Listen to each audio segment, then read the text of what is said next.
사도 바울의 전도여행, 제2차 전도여행을 우리가 살펴보고 있는데, 바울의 제2차 전도여행은 사도 바울의 의도와 달리 성령께서 아주 기묘하신 방식으로 그를 인도하셨다라는 특징을 갖습니다.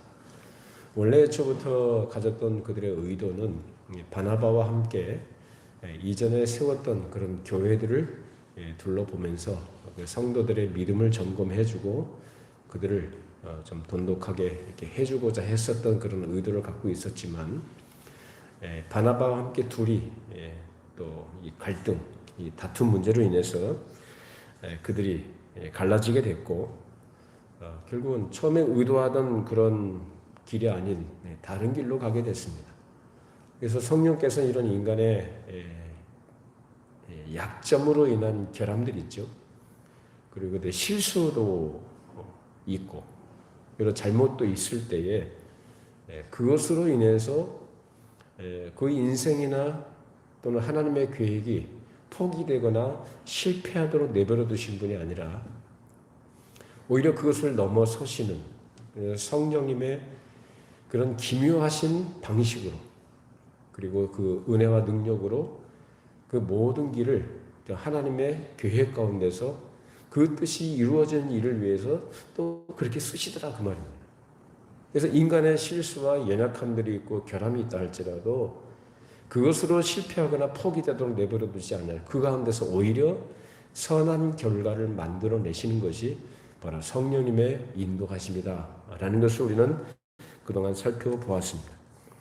자, 그래서 바울은 이제 그 일행들, 디모데, 그리고 실라, 그리고 의사였던 누가 있죠? 이 사람들을 데리고 함께 드로아에서 배를 타고 이제 순풍으로 인해서 그 이튿날 이제 네아폴리라는 곳에 도착을 해요. 네아폴리는 지난주에 설명을 드렸듯이 서울과 인천 이 정도로 생각하시면 될 것 같아요. 그래서 서울로 들어가는 관문이 인천이잖아요. 예전에 항구가. 그런 것처럼 이 네아폴리는 이 마게도냐 성으로 가는, 마게도냐로 들어가는 그런 첫 관문이다라고 보시면 됩니다. 그 네아폴리에 도착을 해서 이제 빌립보에 이제 도착하게 됐는데, 이 빌립보는 지난주 설명드린 대로 로마의 식민지입니다.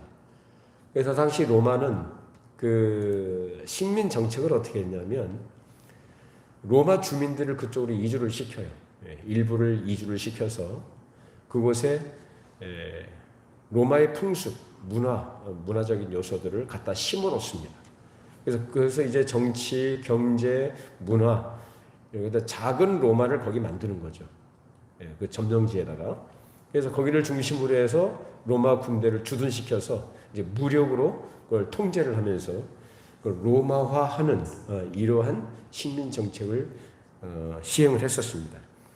따라서 이 빌립보라는 것은 로마의 정치, 그리고 경제, 문화, 이것의 어떤 그 상징적인 어떤 중심지, 그리고 군사적 요충지로서의 역할을 하게 되는 그런 아주 상징적인 그런 중요한 도시였습니다. 그런 곳에 이제 바울이 들어가게 되는데, 이 바울이라는 사람은 로마 당국의 입장에서 봤을 때 별 볼 일 없는 사람이에요. 그야말로 별 볼 일 없는 사람이 그 일행들 몇 사람을 데리고 그 성에 들어가게 되는 것인데, 이것이 굉장히 깊은 의미가 있는 것이었다는 거죠. 결국 바울이 거룩한 하나님 나라의 능력과 그리고 영광을 나타내는 거룩한 은혜의 방도인 말씀, 그래서 이 성령의 검이라고 하죠. 하나님의 말씀을 가지고 그 빌립보에 들어가게 되는데, 거기에서 결국 거대한 로마 제국과 겨루어 싸워나가는 거대한 전쟁을 여기에서 이제 시작하게 된다는 의미를 갖고 있습니다. 그래서 이 대결을 위해서 바울은 오래전부터 이 로마를 늘 보기를 원했고 로마에 가기를 원했고, 결국은 성령께서 인도하시는 그 인도하심을 따라서 그 상징을 갖고 있는 이 빌립보에 드디어 입성을 하게 되는 것입니다. 그래서 로마가 정치적으로, 군사적으로, 그리고 문화적으로 거대하게 이루어진 나라였다고 한다면, 이제 그것은 새로운 의미에서 옛날 구약 시대에 등장했었던 바벨론 제국이다라는 의미를 갖게 됩니다. 그래서 세상 나라를 성경에서는 상징적으로 바벨론이라 이렇게 얘기를 합니다. 로마는 그 당시에 그런 바벨론, 세상 나라를 상징적으로 나타내는 대표적인 상징이 바로 바벨론인데 바로 로마가 그렇다는 것입니다. 따라서 그것에 대항하는 것이 그때 역사적 시기에서는 하나님 나라의 거대한 과제였고, 그것은 어떤 의미에서 오늘날에도 이 세상에 바벨론적인 요소들에 대해서 싸워야 된다는 사실을 우리에게 하나의 원리로 가르쳐줘요. 요즘 세상이 어떤가요? 갈수록 기독교에 대해서, 그리고 하나님 나라에 대해서, 교회에 대해서 계속 더 강하게 적대적인 어떤 그런 정책들을 시행하려고 합니다. 우리나라에서 지금 차별금지법이라는 것을 지금 제정하려고 하거든요. 그동안 국회 문턱에서 계속 이것이 통과가 안 됐어요. 교회에서 반발을, 이건 이게 말이 좋아서 차별금지법이지, 독소 조항들이 있어서 사실상 이것은 이 교회를 타켓으로 해서 교회를 약화시키고 복음을 전하는데 이것을 장애가 되는 그러한 법이, 이 독소 조항들이 거기 많이 들어 있습니다. 그래서 이 차별금지법에 대해서 교회는 좀 경각심을 가져야 되고 이것에 기도해야 됩니다. 우리나라도 지금 뭐 서로 평등이다.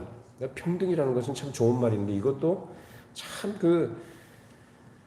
그 좋은 말 이면에 들어있는, 이 이면에 숨겨져 있는 그런 의도들을 우리가 좀 제대로 좀 파악을 하고 분별을 해야 돼요. 평등 그러면은 우리가 그럼 열심히 노력한 사람하고 그렇게 노력하지 않은 사람하고 똑같이 대우를 받는 게 그 평등이라고 얘기를 합니다. 쉽게 설명하자면 요즘 시대가 그래요. 그 정규직과 비정규직 차별하지 말라는 거죠. 그러면 정규직에 들어간 사람들은 어떻게 정규직에 들어갔나요? 그만큼 나름 열심히 노력을 했고 수고와 땀의 결과로 얻은 그런 자리 아니겠습니까? 그럼 비정규직에 계신 분들은 그들을 폄하하거나 무시하는 게 아니라 그는 그 삶의 열매예요. 원하든 원치 않든 그러한 자리에 계실 수도 있겠지만은 어쨌든 정규직에 올라간 사람들은 그만큼 자기가 시간과 여러 에너지를 쏟아 부어서 그 자리에 올라간 겁니다.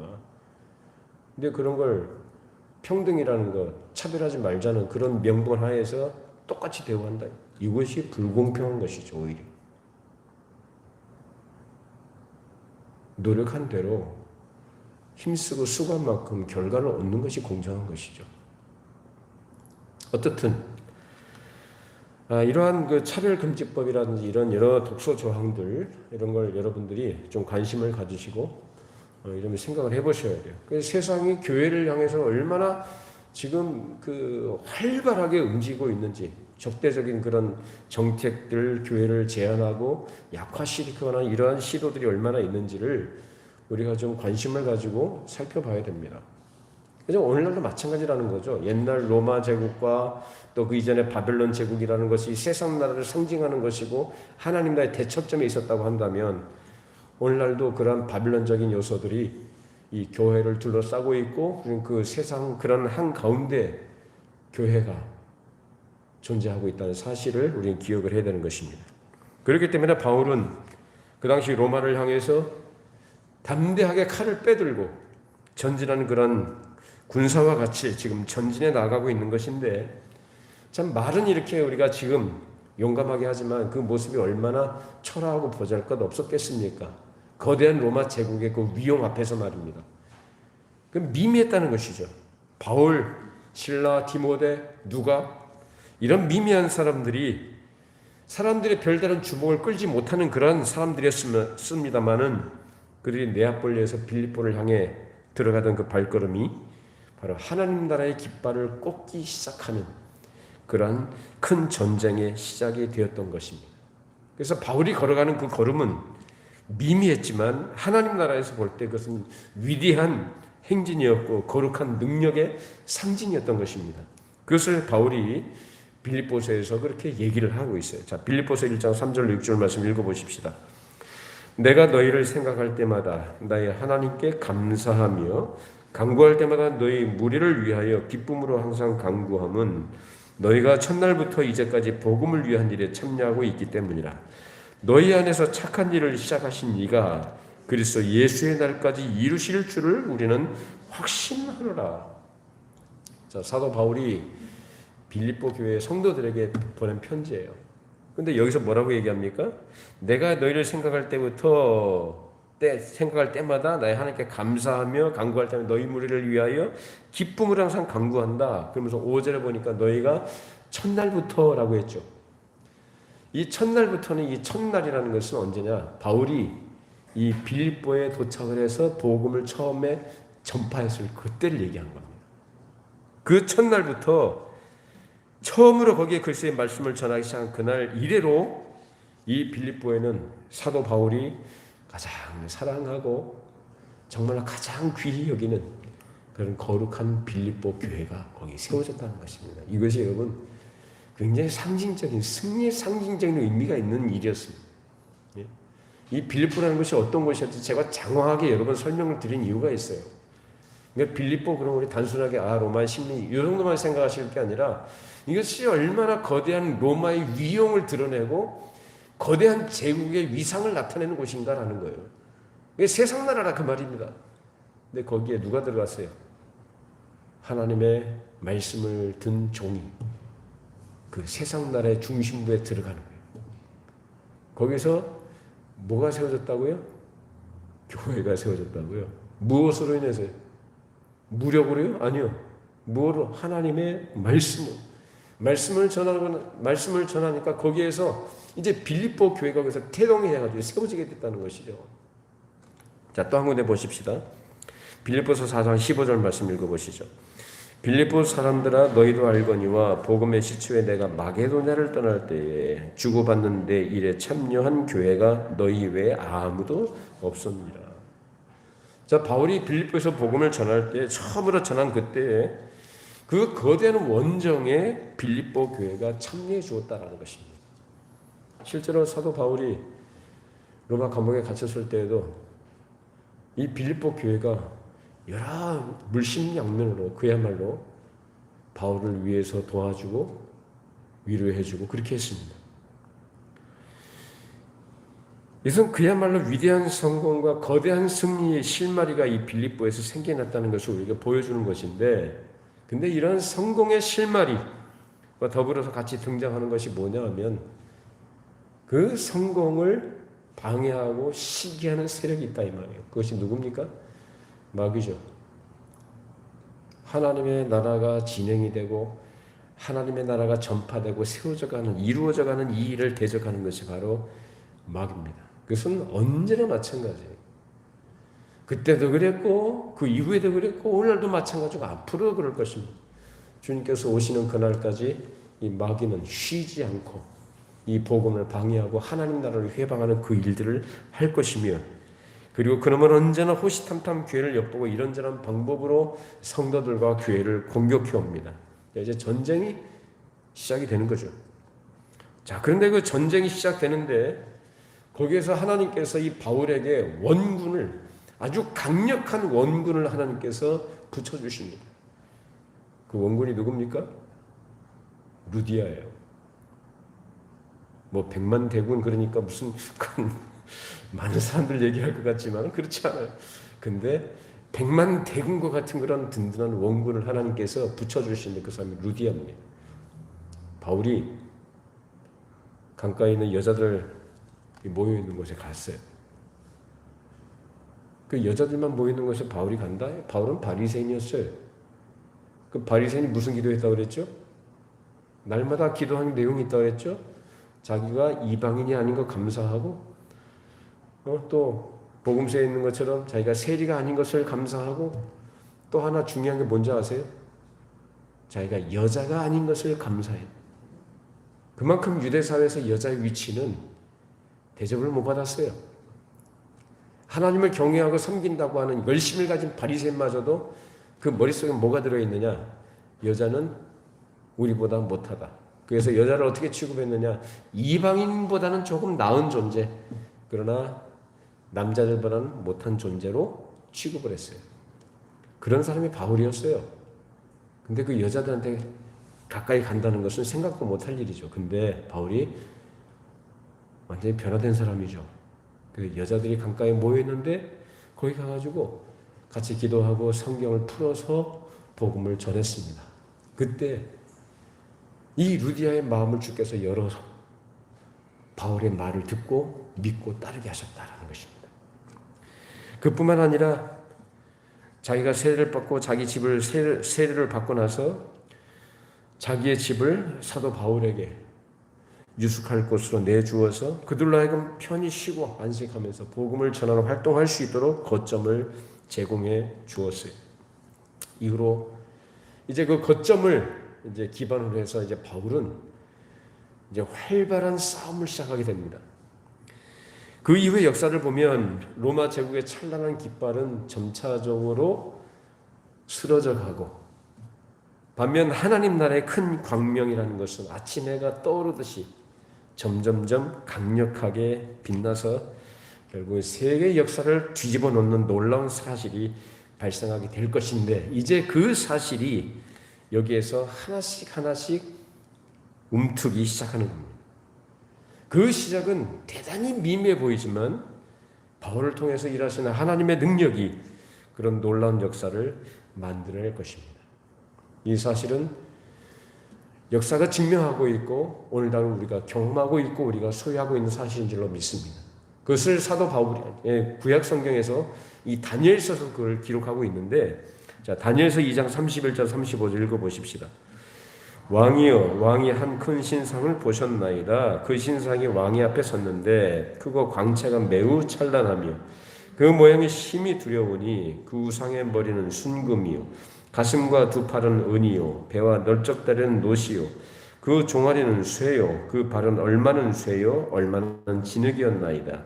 또 왕이 보신즉 손대지 아니한 돌이 나와서 신상의 쇠와 진흙의 발을 쳐서 부서뜨리매 그때 쇠와 진흙과 놋과 은과 금이 다 부서져 여름 타작마당에 겨같이 되어 바람에 불려 간 곳이 없었고 우상을 친 돌은 태산을 이루어 온 세계에 가득하였나이다. 자, 느부갓네살 왕, 즉 바벨론 느부갓네살 왕이 꿈을 꿨는데 그것을 다니엘이 해몽한 내용입니다. 이 꿈의 내용은 그 이후에 일어날 그 제국의 역사를 얘기하는 거예요.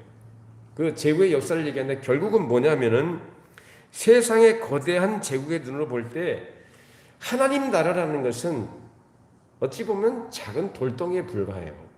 그런데 그것이 나중에는 결국 세상의 대제국들을 어떻게 해요? 다 쳐서 빻아서 가루로 흩어버린다. 그리고 그 돌은 어떻게 되느냐? 어떻게 됐다고 해요? 태산을 이룬다. 여러분, 예수님께서 이 하나님 나라를 비유하실 때 겨자씨 비유를 말씀하셨죠? 누룩으로도 말씀하시죠? 겨자씨 아주 작고 미미해요. 근데 그것이 어떻게 된다고요? 점점 커서 나중에는 새들이 깃들일 만큼 크게 된다. 또 누룩은 어떻게 해요? 눈에 보여요? 안 보여요? 안 보여요. 그런데 어떻게 해요? 온 동이에, 즉 반죽에 퍼지게 됩니다. 퍼져서 놀랍게 일어난다라는 것을 그렇게 말씀하고 있죠. 이처럼 하나님 나라의 진행의 역사와 하나님 나라의 전쟁의 역사라는 것은 사람이 별로 주목하지 않을 만큼 미미하지만 그 미미한 몇 사람이 조금씩 들어가서 뭐 대단하게 난리를 치는 거 아니에요. 몇 사람이 조금씩 천천히 한 걸음씩 들어가서 전진해 나가게 될 때에 그때 적을 맞이해서 싸우며 그 싸움이 결국 나중에 큰 대전이 돼서 하나님 나라의 거룩한 능력이 온 세상에 증거된다라는 것을 가르쳐 줍니다. 여러분, 여기도 지금 하나님 나라인 줄로 믿습니다. 사도 바울이 그 빌립보 성에 첫 발을 내딛었을 때 그 진짜 별 볼일 없죠. 그 거대한 제국을 무슨 칼도 없고 무기도 없고 무슨 세력도 없는 그 사람 몇 사람이 들어가가 뒤집어 놓을 줄 누가 알았냐고요. 근데 뒤집어졌잖아요. 뒤집어졌어요. 전 세계가 뒤집어져 버렸습니다. 믿으시기 바랍니다. 오늘날까지도 지금 우리가 받고 있는 것, 우리도 우리의 환경 속에서 우리 세상 우리가 살아가는 이 삶의 환경 속에 뒤집어진 사람들 아니에요? 뒤집어져서 이 자리에 있는 것이고 뒤집어져서 변화된 사람으로 하나님에 속한 사람들 되지 않았습니까? 그 시작이 빌립보에서 시작이 됐다는 거예요. 이처럼 복음의 큰 능력과 하나님 나라가 유럽으로 그리고 각 나라와 결국 전 세계로 퍼져나간 이 첫 전투에서 맨 처음에 하나님께서 강력하게 사용된 인물, 그 사람은 놀랍게도 남자가 아니라 여자였다. 뭐 이런 표현이 요즘엔 좀 조심해야 되겠어요. 네? 여성들을 좀 무시하거나 폄하하는 말을 하면은 큰일 나는 시대가 되어버렸죠. 근데 그런 의미가 아니라 그 당시에 어떤 시각과 그 당시의 기준으로 봤을 때 이런 위대한 일 또는 큰 일 하면 보통 누가 그걸 담당하도록 되어 있나요? 남자가 담당해요. 근데 그렇지 않고 하나님께서 쓰신 사람은 그게 아니라 세상에서 통념적으로 상식적으로 생각하는 그런 힘을 가진 사람이 아니라 누구요? 그 당시 통념으로 봤을 땐 아무 힘이 없어 보이는 여자를 하나님께 쓰셨다는 거예요. 근데 여기 두 사람이 등장한다라고 했어요. 오늘 본문을 보니까 두 사람이 등장해요. 두 여자가. 하나는 누구예요? 자, 루디아라는 두아디라 성. 우리 성경에 좀 개정판에는 개정에는 시로 나와 있습니다만은 그 당시를 배경으로 얘기하면 성이라고 해야 돼 맞죠? 자, 두아디라 성에 거주하는 루디아라는 그래서 자색 옷감을 이제 파는 그런 장사를 하시는 분이에요. 사업을 하시는 여자분이었는데 그 루디라는 여자가 등장을 하고 또 한편에는 점치는 귀신 들린 한 여종 이 사람이 등장을 해요. 루디아는 하나님을 신실하게 섬기는 여인으로서 그래서 기도처에서 바울의 복음을 듣고 주께서 마음을 여시니까 예수를 믿고 바울의 든든한 후원자가 됐습니다. 이렇게 바울은 루디아라는 여자를 만나서 그로부터 물심양면의 도움을 받으면서 전쟁을 수행하게 돼요. 근데 하나님은 누구에게 싸움을 하라고 하실 때는 그냥 혈혈단시로 나가서 싸우도록 하시는 분이 아닙니다. 하나님께서 원하시는 싸움 그리고 하나님께서 명하시고 계획하시는 싸움에 보내실 때는 하나님께서는 든든한 동역자, 후원자 이런 필요한 것들을 하나님께서 공급해 주신 줄로 믿습니다. 우리는 그런 싸움에 참여하는 하나님의 군사들입니다. 그러니까 너 그냥 벌거벗고 나서 싸우고 그러시는 분 아니라고요, 하나님. 그래서 하나님께서 이 루디아라는 여인을 바울에게 붙여주셨고 바울로 하여금 든든한 그런 원군을 얻어서 마음껏 이 싸움을 수행할 수 있도록 하나님께서 해주셨다는 것입니다. 그래서 그 여인이 마음문을 열고 예수를 믿는다는 신앙 고백을 확실하게 했고 자기와 온 집이 세례를 받고 자기 집을 내려서 그들을 맞이해 준 것입니다. 그래서 이것이 굉장히 중요한 의미가 있는 것이 이 유럽 최초의 교회가 바로 여기에서 성립이 돼요. 어디요? 빌립보에. 누구 집이요? 루디아의 집이요. 굉장히 역사적인 의미가 있는 것이고 이 사실이 성경에 기록해 있다는 사실이 얼마나 영광스럽습니까? 여러분 우리는 하나님의 영광을 위해서 존재하며 그 목적을 위해서 살아가고 있는 줄 믿습니다. 우리는 하나님의 영광을 위해서요. 그리고 하나님께서는 우리를 당신의 영광을 위하여 선택을 하시고 당신의 영광을 위하여 우리를 부르시고 당신의 영광을 위하여 우리에게 일을 맡기십니다. 근데 요즘 예수를 믿는 신자들이 시대 정신에 참 많이 기울어져 있는 것 같아요. 신앙이 전투적이거나 야성이 없고 굉장히 감성적, 자기 위주로, 자기 중심적. 이것은 뭐 언제나 있었던 현상이지만 오늘날은 그것이 더한 것 같아요. 왜? 사회 분위기가 너무 감성적인 것을 많이 얘기하고 문화적인 것들이 다 그쪽으로 흐르다 보니까 이제 그런 문화적인 환경 속에서 사람들이 살다 보니까 익숙해져 있다 보니 이제는 성경 말씀도 하나님의 말씀도 해석을 하고 적용을 하는 것을 어떻게 하느냐 하면 나중심이에요. 하나님의 영광도 하나님은 사랑이 많으시고 하나님은 선하시고 하나님은 은혜로우심을 나를 사랑하시기 때문에 하나님께서는 당신의 영광을 나에게 주시기를 기뻐하신다. 이런 식으로 해요. 좋은 말 같지만 여러분 이거 좋은 말 같이 느껴지는 게 위험한 거예요.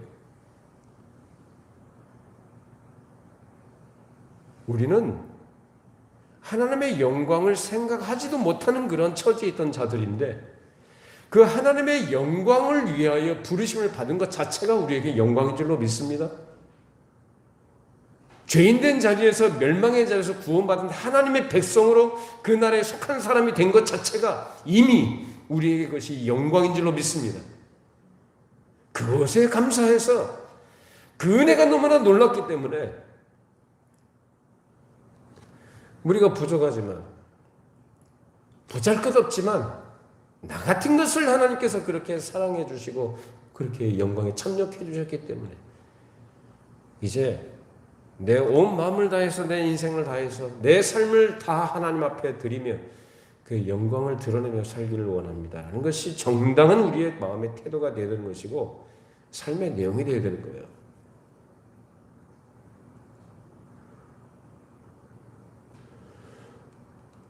주께서 우리에게 멸관을 씌워주신다고 하는데 우리는 멸관을 쓰고 있을 게 아니라 우리는 그 멸관을 벗어서 누구한테 드려야 돼요?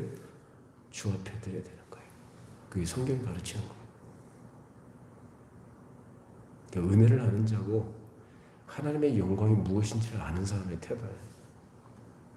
우리는 그것으로 만족할 수 있어야 되고 감사해야 돼요.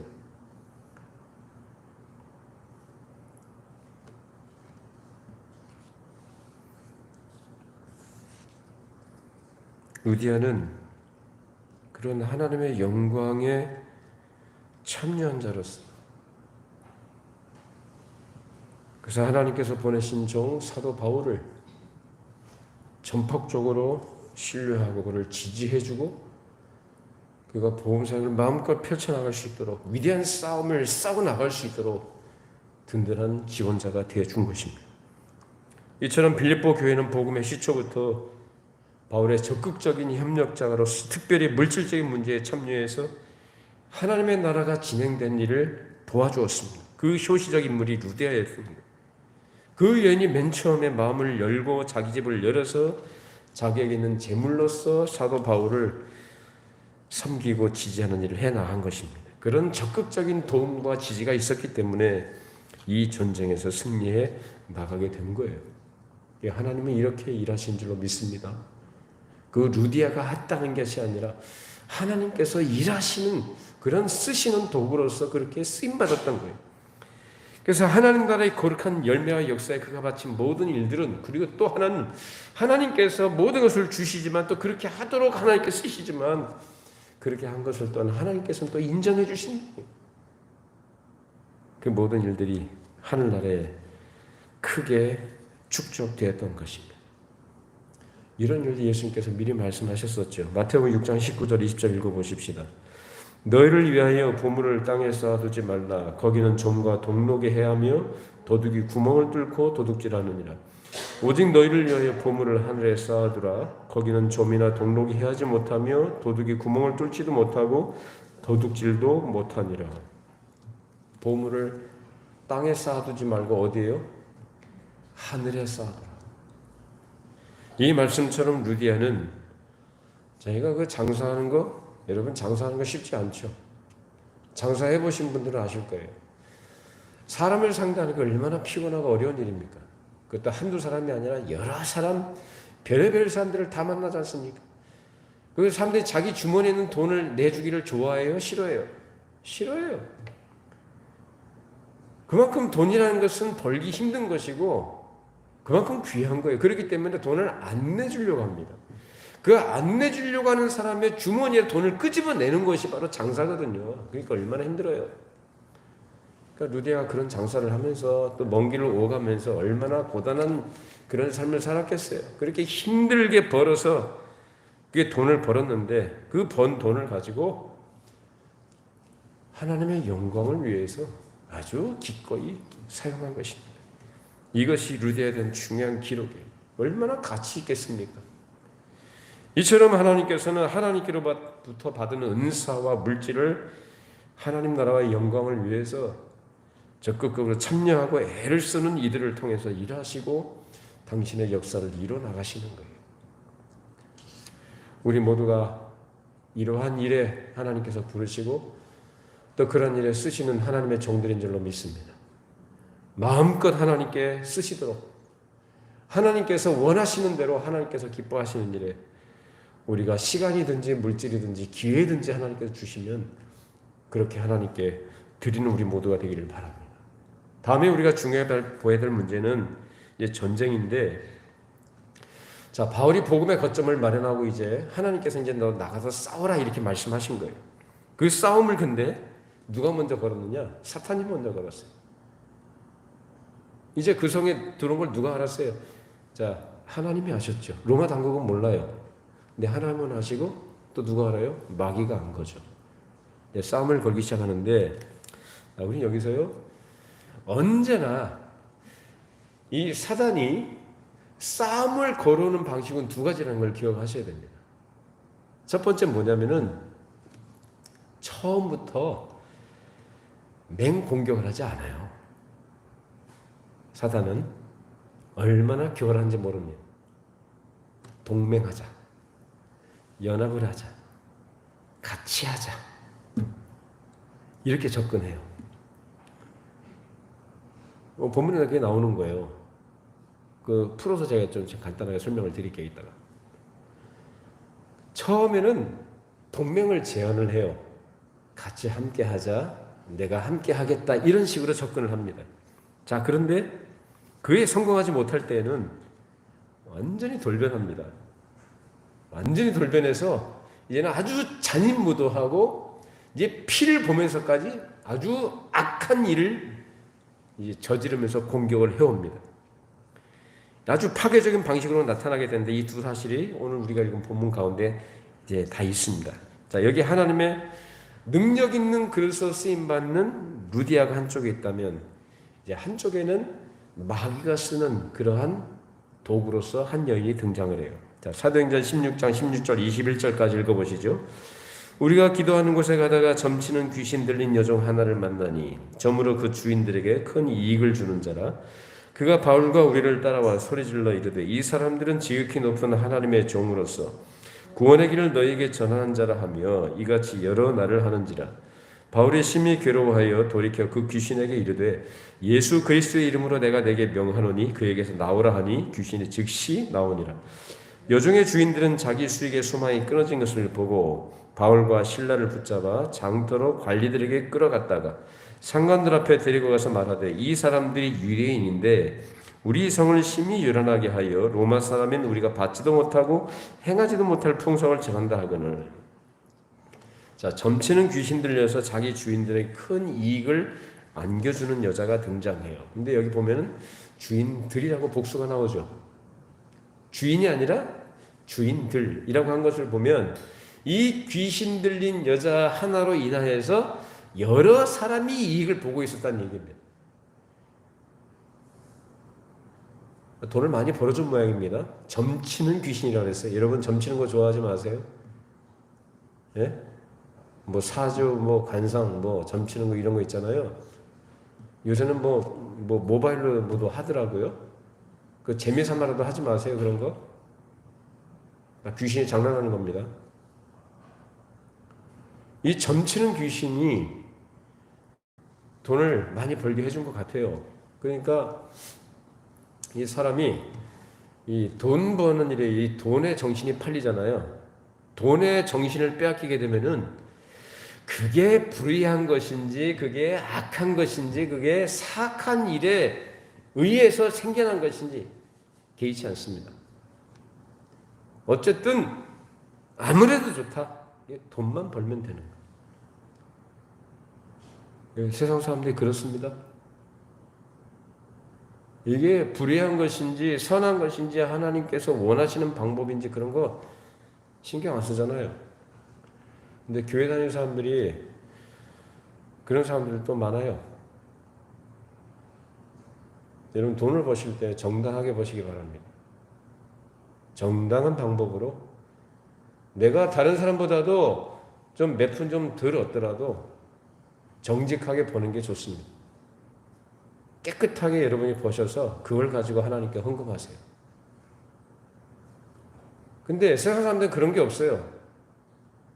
뭐 죄를 지금 뭐 범죄 수익이든지 뭐 귀신 역사에서 뭐 돈을 번 것인데 개념치 않습니다. 오늘 나오지 않습니까?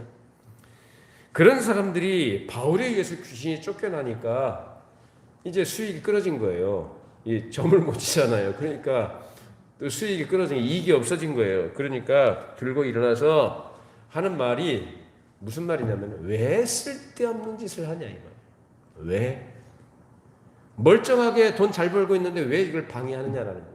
그러니까 자기들의 이익이 끊어진 것 때문에 바울과 이 사람들을 잡아가지고 일행을 잡아가지고 끌고 가는데 관리들이 끌고 가는데 하는 말이 뭐냐면은 이 사람들이 우리 귀신을 쫓아내가지고 돈을 못 벌게 한다 그렇게 말 안 해요. 뭐라고 합니까?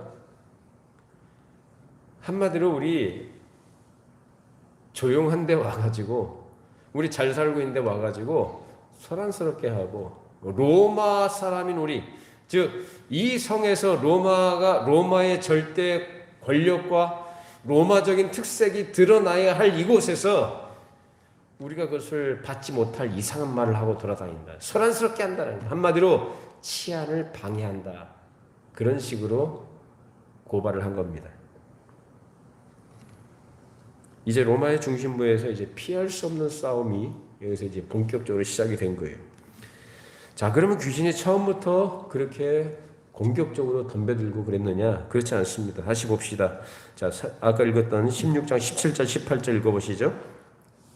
그가 바울과 우리를 따라와 소리질러 이르되 이 사람들은 지극히 높은 하나님의 종으로서 구원의 길을 너희에게 전하는 자라 하며 이같이 여러 날을 하는지라. 바울이 심히 괴로워하여 돌이켜 그 귀신에게 이르되 예수 그리스도의 이름으로 내가 내게 명하노니 그에게서 나오라 하니 귀신이 즉시 나오니라. 처음에 바울을 쫓아다니면서 적극적인 태도를 보였어요. 뭐라고 했다고요? 이 사람들이 뭐라고 합니까? 귀신 들린 사람이? 이 사람들은 지극히 높으신 하나님의 뭐라고 그래요? 종으로서 너희에게 무엇을? 구원의 길을 너희들에게 보여주는 자들이다 라고 얘기합니다. 틀린 말 했습니까? 맞는 말 했죠. 사실을 말했죠. 그러니까 다시 말하면 뭐냐? 이게 쫓아다니면서 그 얘기를 한 거예요. 그러니까 제안을 하는 거예요. 마귀가 우리가 동맹을 하자. 내가 너희들 도와줄게. 이렇게 얘기하는 겁니다.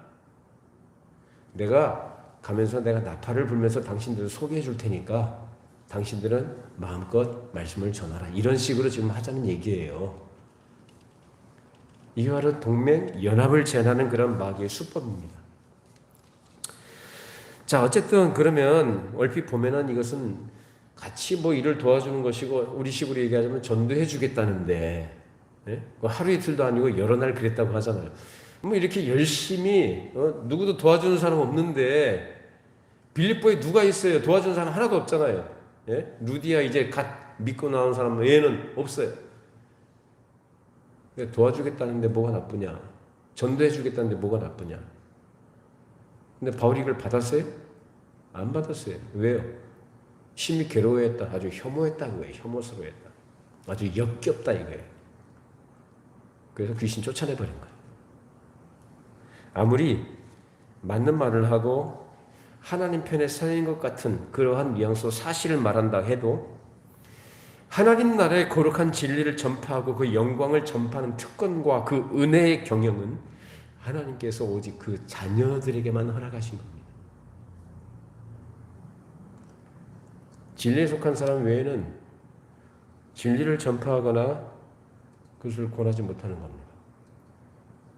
진리에 속하지 않은 사람이 진리를 말한다?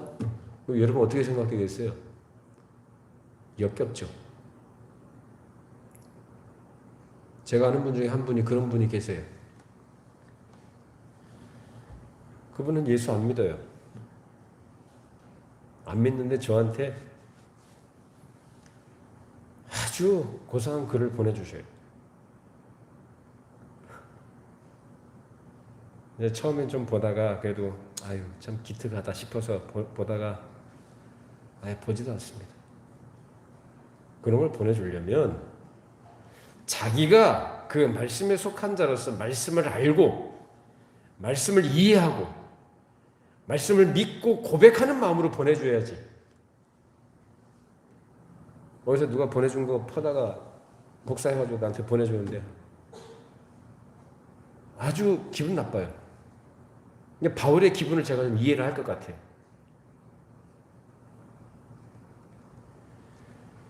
그렇기 때문에 진리에 속하지 않은 사람이 하나님 나라의 진행에 대해서 돈이나 어떤 말이나 어떤 사실이나 어떤 힘으로 돕는다고 할 때 그것을 받는다? 그것을 교회가 받는다고 하면 교회는 타락하는 겁니다. 정치인들을 조심해야 됩니다. 그래서 문자가 오는데요. 저희가 무슨 합동측에 속한 교회 장로라고 하고 무슨 안수집사라고 하면서 문자가 와요. 기독교적인 말을 좀 하면서 자기를 지지해달라고. 선거철만 되면 교회 와서 인사하는 사람들, 교회가 그런 짓 하면 안 됩니다. 무슨 은퇴식을 하는데 국회의원이 왜 오고 부총장이 왜 와요?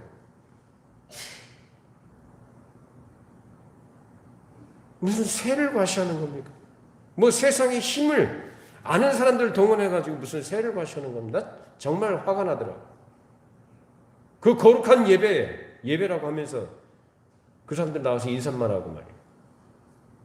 이런 식으로 교회가 세상의 힘과 세상에서 가치 있게 보이는 것들을 의지하고 그들을 의존하고 거기에 기댈 때 교회가 타락합니다.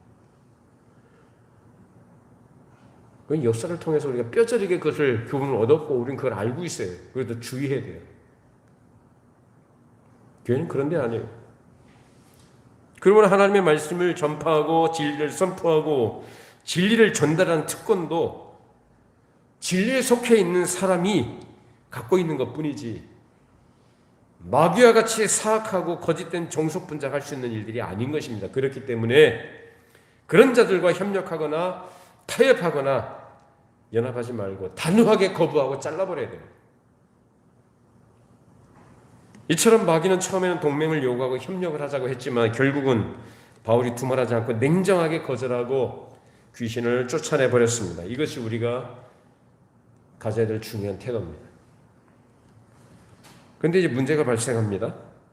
바울이 거절하니까 이제 마귀가 이제 그 본색을 드러내고 악마적으로 덤비기 시작합니다. 자, 그러면 이제 사람들에 의해서 이제 마귀가 준동을 하고 뒤 흔들고 공격을 하는데 그렇다고 해서 하나님의 나라가 미동을 하느냐? 하나님의 나라가 아무 미동도 없어요. 마귀가 아무리 들고 뛰어도 공격을 하고 뒤로 흔들어도 하나님은 조금도 미동하지 않고 계속 묵묵히 마치 밀물이 밀려가듯이 쭉 전진해 나갑니다. 이 전초전이 오늘 이 빌립보에서 시작된 것이고 이 거대한 전쟁의 서두에 하나님께서는 여자 성도인 루디아를 큰 원군으로 세우셨어요. 이상하게 여긴 남자들이 등장하지 않아요.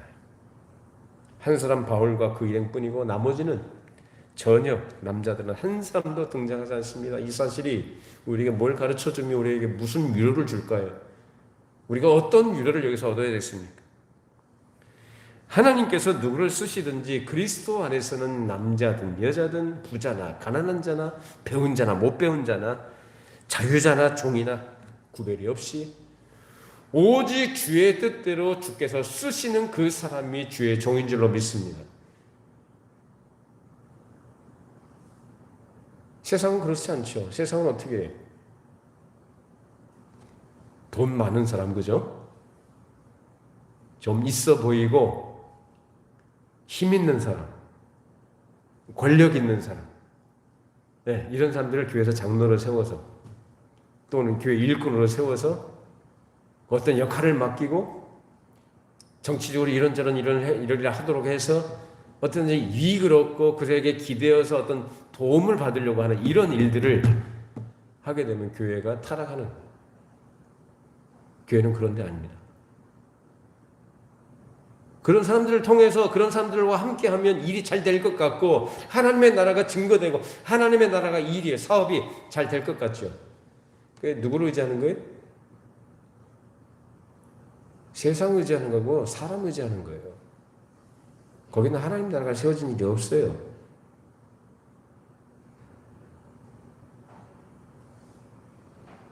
하나님 나라는 그렇게 이루어지는 게 아니에요. 오늘 남자들이 등장하지 않고 당시에 가장 무시받고 인정받지 못했던 여자가 등장한다는 사실이 우리에게 뭘 가르쳐 줍니까? 이 여자를 통해서, 이 여자 루디아를 통해서 사도 바울이 든든한 원군을 얻어서 이 거대한 전쟁을 시작하는 출발점에 섰다 이 말이에요. 그 결과가 오늘날 세상에 증거되지 않습니까? 하나님은 이렇게 일하신다. 미미해 보일지라도, 연약해 보일지라도, 없어 보일지라도, 사람 수가 적다할지라도, 사람이 많이 모이면 뭐가 될 것 같은데 하나님의 나라는 그게 아니라고요. 그냥 사람이 좋을 뿐이지. 사람이 적어도 미미해 보이고 힘이 약해 보여도 하나님께서 얼마든지 그 안에서 당신의 일을 이루어 가신다라는 사실을 믿으시길 바랍니다. 여러분 각 사람 한 사람 한 사람이. 그래서 우리가 뭘 하려고 할 게 아니라 하나님께서 우리에게 주신 대로 우리 형편에 맞춰서 우리에게 주신 은혜의 분량을 따라서 주어진 자리에서 묵묵히 하나님의 말씀을 따르고 내 마음에 하나님 나라가 이루어지도록 늘 하나님과 교제하고 복음 안에서 참 기쁨과 만족을 누리면서 우리가 이렇게 살아갈 때 그것이 바로 성경이 가르치는 대로의 믿음과 신앙의 본분이에요. 그 외에 다른 방식으로 어떤 사람의 어떤 조건과 사람의 생각을 끼워 넣어서 뭘 하게 되려고 한다면 그것은 옳지 못합니다. 그것은 하나님의 방법도 아니고 하나님과 이루어지는 방법이 아닙니다.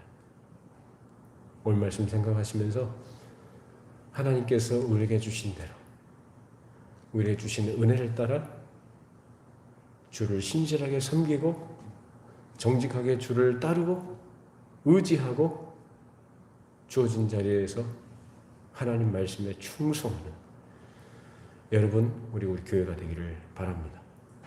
기도하시겠습니다. 거룩하신 하나님 아버지, 2000년 전에 빌립보 성에 주께서 사도 바울을 보내시고 거기서 또 귀한 원군을 만나게 해주시고 거대한 로마 제국을 대항하여 싸움을 시작하게 하신 하나님, 그 싸움의 결과를 우린 역사를 통해서 우리가 확인하고 우리가 누리고 있지만 그 당시로서는 참으로 미미하고 사람의 생각으로는 도저히 이룰 수 없는 그런 일이었음을 저들이 생각해 볼 때 하나님 나라의 일은 하나님의 뜻과 하나님의 능력과 지혜로 이루어 가시는 사실임을 저희들이 고백합니다. 주님, 저희들을 하나님 앞에 늘 주의 말씀에 주의해서 그 말씀의 가르침을 따르는 교회가 되게 해주시고 그 말씀의 가르침의 교훈을 따라서 우리 각 사람이 언제나 하나님을 신뢰하고 하나님만 의지하고 하나님 앞에 정직하게 말씀에 충성을 다하는 신자로 살게 해주시고 또한 그런 교회가 이루어지게 해주셔서 이 교회를 통해서 우리의 삶을 통해서 이 땅에 우리의 삶의 주변 구석구석에 우리 하나님의 어떠하심과 우리 하나님의 거룩하신 뜻과 주의 나라가 증거되는 그런 은혜의 역사가 있게 하여 주시옵소서. 주께서 우리를 부르시고 우리를 사용하실 때 순결한 그릇으로 저 앞에 드리게 힘쓰게 해주시고 그러한 가운데 하나님께서 또 약속하신 모든 약속들을 우리의 생활 가운데 경험하며 우리의 생애가 주의 인도하심을 따라가는 복 있는 생애가 되게 하여 주시옵소서. 예수님의 이름으로 기도하옵나이다. 아멘.